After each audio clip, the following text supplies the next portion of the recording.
శ్యామ్ గారు good morning. Sir good morning sir. Bad morning sir.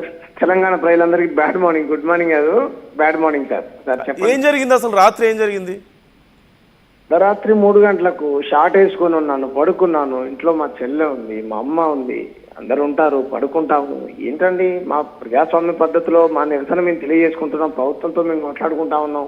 బండి సంజయ్కి, నరేంద్ర మోడీకి, కిషన్ రెడ్డికి మార్వాడీలు డబ్బులు ఇస్తే వాళ్ళ సంఖ నాకమనండి. మేము వద్దంటలేదు కదా. మేము తెలంగాణ ప్రజలు ఆత్మహత్య చేసుకుంటున్నాం, వాళ్ళ తరపున కొట్లాడుతూ ఉంటే మార్వాడి గుండాలతో బెదిరించడం కాకుండా ఈ అక్రమ అరెస్టులు చేయించడం మమ్మల్ని ఎంత దుర్మార్గం. ఈ పొద్దున్నే సుధారం పోలీసు వాళ్ళు వచ్చారు. ఏం సార్ అని అంటే మా పని మేము చేస్తాం సార్ అంటున్నారు. వాళ్ళ పని వాళ్ళు చేస్తా ఉన్నారు. వీళ్ళు వెనకాల ఎవరు ఉన్నారు ఏమన్నట్టు? ఈ ఉద్యమాన్ని అణిచివేయాలనుకుంటే బండి సంజయ్, ఖబర్దార్ బండి సంజయ్ హెచ్చరిస్తా ఉన్నా. నా తల్లిని నేర్పించావు ఈరోజు. నేను వస్తుంటే మా అమ్మ గోడు నేర్చుంది 3 గంటలకు అర్ధరాత్రి ఏం నేరం చేసామని. దేశాన్ని దోచుకున్న దొంగల్ని పట్టుకోవడం చేత కాదు ఈ విధవలకు. పోలీసులు అలా అనొద్దులేండి, అంత హార్ష్గా మాట్లాడొద్దు. కాదు సార్, ఈ రాజకీయ నాయకులకు అంటున్నాను నేను. దేశాన్ని దోచుకున్నటువంటి విధవల్ని పట్టుకొని చేత కాదు సార్. ఏం పాపం చేశాం సార్ మేము? కాదు సార్, వాళ్ళు వచ్చారు, వాళ్ళు ఏమనలేదు, నన్ను ఏమనలేదు. వచ్చారు పోలీసులు వచ్చారు, ఇలా రమ్మని ఏమో వాళ్ళని పైనుంచి ఒత్తిడి వాళ్ళకు, వాళ్ళ పని వాళ్ళు చేశారు. అంటే ఇప్పుడు ఎవరి పని అంటారు ఇది? ఓ పక్క మీరు బండి సంజయ్ అంటున్నారు, లేదంటేనేమో పైన మోదీని, అమిత్ షాని కూడా అంటున్నారు. ఇక్కడ తెలంగాణలో కాంగ్రెస్ ప్రభుత్వం ఉంది. వీళ్ళ వెనకాల నుండి ఎవరు సార్? ఈ ఉద్యమాలు చేస్తుంటే వీళ్ళ పంచం చేరింది ఎవరు సార్? వాళ్ళు అడక్క ముందే పోయి మద్దతు ఇచ్చింది ఎవరు సార్? బండి సంజయ్ గారు, లేకపోతే కిషన్ రెడ్డి, మాధవిలత, వీళ్ళు హోంమంత్రి ఆయన కాదు. కాంగ్రెస్ గవర్నమెంట్, కాంగ్రెస్ గవర్నమెంట్ చేపిస్తుంది అంటారా? వాళ్ళ మాట వింటుందంటారా? అదే సార్ కాంగ్రెస్ గవర్నమెంట్. అదే కదా, ఆయన కూడా ఆర్ఎస్ఎస్ రక్తం నుంచి వచ్చినోడే కదా.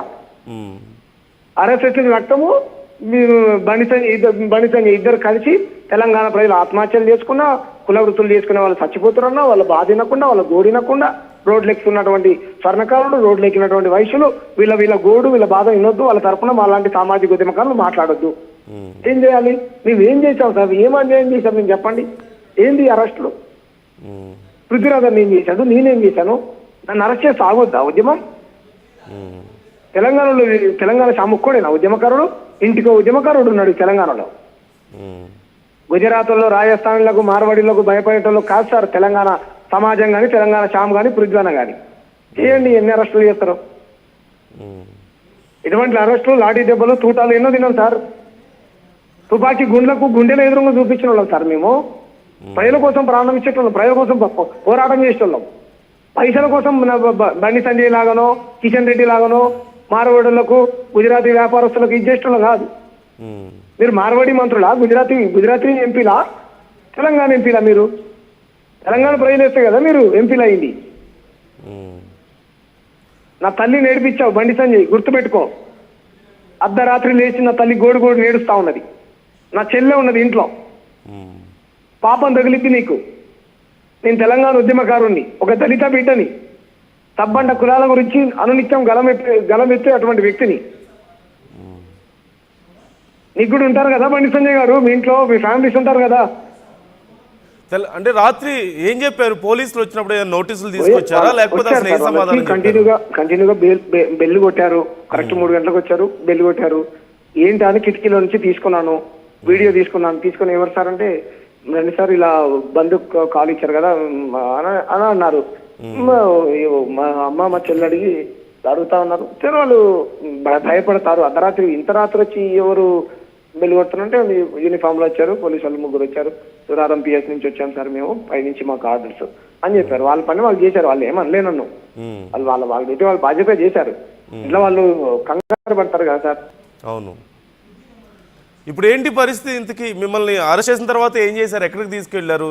సూరారం పోలీస్ స్టేషన్ లో నేను పోలీస్ కస్టడీలో ఉన్నాను సార్. నేను పోలీస్ కస్టడీలోనే ఉన్నాను, సూరారం పోలీస్ స్టేషన్ లోనే ఉన్నాను నేను. ఇప్పుడు ఎక్కడున్నారు మీరు? స్టేషన్ కి తీసుకెళ్లారా లేకపోతే? నేను ఇప్పుడు సూరారం పోలీస్ స్టేషన్ లో ఉన్నాను సార్. ఓ, స్టేషన్ లోనే ఉన్నారు ఇప్పుడు కూడా? స్టేషన్ లోనే ఉన్నాను నేను, వాష్రూమ్ దగ్గర ఇక్కడే ఉన్నాను. ఓకే. మరి ఈ రోజు కార్యాచరణ ఏమైనా ఉందా అసలు? విద్యార్థులు, నేను తెలంగాణలో ఉన్నటువంటి విద్యార్థులకు ఒకటే చెప్తా ఉన్నాను, మీరు మాకు సంపూర్ణమైనటువంటి మద్దతును తెలియజేశారు. ఈ రోజు బంధుకు పిలుపునిచ్చారు. బంధుని విజయవంతం చేయండి. బంద్ను విజయవంతం చేయండి, ప్రజాస్వామ్య పద్ధతిలో మన నిరసనను తెలియజేయండి, సీమకు కూడా హాని చేయకండి. ఎందుకంటే తెలంగాణ ఉద్యమం అలాగే చేశాం మనము. మనం అందరం చట్టానికి లోబడి బతకాలనుకునేటువంటి వాళ్ళము, ఎక్కడ చట్టాన్ని ఉల్లంఘించేటోళ్ళం కాదు. ఈరోజు నిన్న రోడ్ల మీదకి వచ్చి మమ్మల్ని తిట్టారు, అమ్మ నా బూతులు, మేము ఎవరిని తిట్టలేదు, ఎవరిని కొట్టలేదు. కాబట్టి బంధుకు పిలిపించినటువంటి వాళ్ళని అరెస్ట్ చేస్తాము, ఉద్యమాలు చేసేటువంటి వాళ్ళని గొంతులు నొక్కేస్తాము, ఇంటికి వచ్చి అరెస్ట్ చేస్తాము.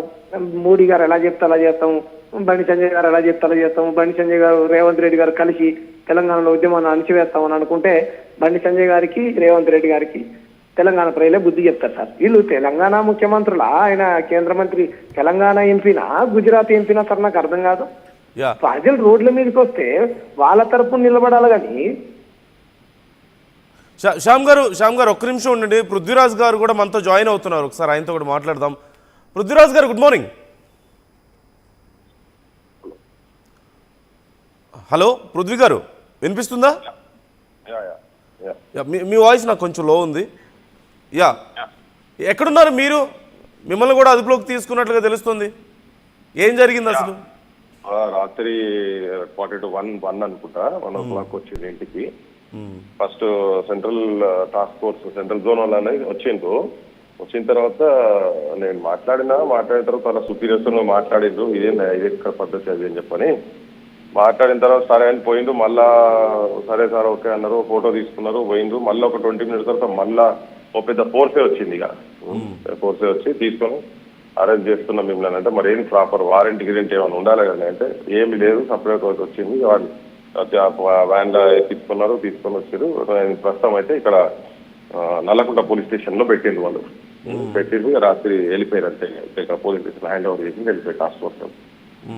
సిఐ కూడా వచ్చిండు. సిఐ కూడా చెప్పినా మీరు అనవసరంగా ఇష్యూ చేస్తున్నారు, అసలు ఏంటిది అసలు దానికి దేని గురించి చేస్తున్నట్టు లేదు, మాకు మిమ్మల్ని అరెస్ట్ చేయమని వచ్చింది, మేము మాకు అంతే ఇన్స్పెక్షన్స్ ఉన్నాయని చెప్పి వాళ్ళు చెప్పారు. దేనికి ఏం లేదు, తీసుకొచ్చి కూర్చోబెట్టారు అంతే.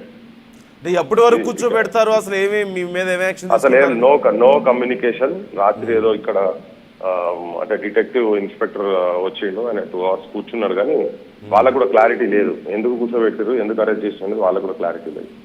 ఇక్కడ ఉన్న వాళ్ళు కూడా తీసుకొచ్చి కూర్చోబెట్టారు అంతే.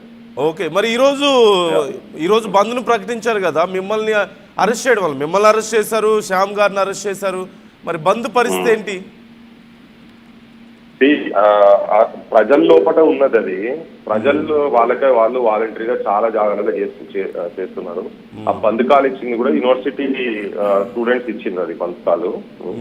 సో దానికి జనం అంతా కూడా ఆల్మోస్ట్ చాలా మంది ప్రిపేర్ అవుతున్నారు. లెటర్స్ ఇక్కడ టైం ఉంది కదా, ఇప్పుడే కదా ఇక స్టార్ట్ అయింది. కానీ కాకపోతే ఏంటంటే ఈ అరెస్టులు ఇదంతా ఈ ప్రజాప్రభుత్వం అని చెప్పని వీళ్ళు జనానికి బురిడి కొట్టి జనానికి అబద్ధాల మాటలు చెప్పి వీళ్ళ పైశాచిక పాలన ఏందో మాకు అర్థమైతలేదు. రాత్రి పూట 12:30కు 1 ఇంట్లో ఆడవాళ్ళు టైంలో వచ్చి ఏంది ఇది, ఏం ప్రజాస్వామ్యం ఇది, వీళ్ళు తీసుకొచ్చి ఇట్లా తీసుకొచ్చి ఆయన రేవంత్ రెడ్డిని అరెస్ట్ చేసినప్పుడు ఆయన కూడా కలిసి రాత్రిపూట వస్తే రాత్రిపూట ఎట్లెట్లు వస్తారు, ఆయనకు వారెంట్ పట్టుకొని పోయినారు. మరి వారెంట్ పట్టుకొని పోయినప్పుడు ఆయన తిరగబడ్డారు, ఆయన ఇంటికి పోయి అరెస్ట్ చేసినప్పుడు. మా దగ్గరికి వారెంట్లు లేవు, ఏంలో వచ్చి ఇట్లా తీసుకొచ్చి ఒక టెర్రరిస్టులను రౌడీలను గుండాలను తీసుకొచ్చినట్టు మేము ఇంత చదువుకొని తెలంగాణకు అసలు మా తెలంగాణ తీసుకొచ్చేందుకు ఎంతో జీవితాలను పనంగా పెట్టి చేసి వాళ్ళు పోరాటం లేదు, మనలేరు, వాళ్ళు తీసుకొచ్చి మమ్మల్ని కూర్చోబెట్టి ఏదో ఈ గొంతుల్లోకి మార్వాడి గుజరాతీ పెట్టుబడిదారు వర్గాల చెంచాల లెక్క పనిచేస్తున్నటువంటి ఈ ప్రభుత్వం ముఖ్యమంత్రి కావచ్చు, ఇంకా మిగతా మంత్రులు కూడా ఆ సెంట్రల్లో కూడా ఇలా హ్యాండ్ ఉన్నదో మాకు తెలియదు. ఇప్పుడు తెలిసినాకనే వాళ్ళ మీద కూడా కామెంట్ చేస్తా. కానీ అసలు యాక్చువల్ గా 1000-2000 రూపాయలకు తాగి పంటరు తెలంగాణలో అన్నందుకు వాళ్ళు సుమోటోగా కేసు తీసుకొని పెట్టి అసలు వీళ్ళకి తెలంగాణ ప్రజల మనోభావాలను దెబ్బతీస్తారు మాట్లాడినారు కాబట్టి తెలంగాణ ప్రజలు రజాకారులు అన్నాడు. ఇటువంటి మాటలను ఒక మెజారిటీ సెక్షన్ పీపుల్ ను వాళ్ళు ఉంచితే మీరు అన్నం తింటున్నారు అని చెప్పి మాట్లాడినటువంటి వాళ్ళని తీసుకొచ్చి బొక్కలేయాలి, వాళ్ళని తీసుకు లోపడేయాలి. కానీ వాళ్ళ సైడ్ వత్తాసు పలుకుడు ఎక్కడదండి? ఈయన మూలాలు ఏమన్నా రాజస్థాన్ గుజరాత్ ఆయన ఇక్కడ ప్రజలను ఇబ్బంది పెట్టడానికి, ఇక్కడ ప్రజల సమస్యల మీద కొట్లాడుతుంటే ఇక్కడ ప్రజల జీవనోపాధి పోతున్నదని చెప్పి వీళ్ళ పక్షాన మేము నిలబడితే మా సొంటలను తీసుకొచ్చి రాత్రి పూట తీసుకొచ్చి అరెస్టులు చేసి ఇది ఎక్కడ కథ? ఈ ఈ దురస్వామ్య పాలన ఏంటిది ఇదంతా?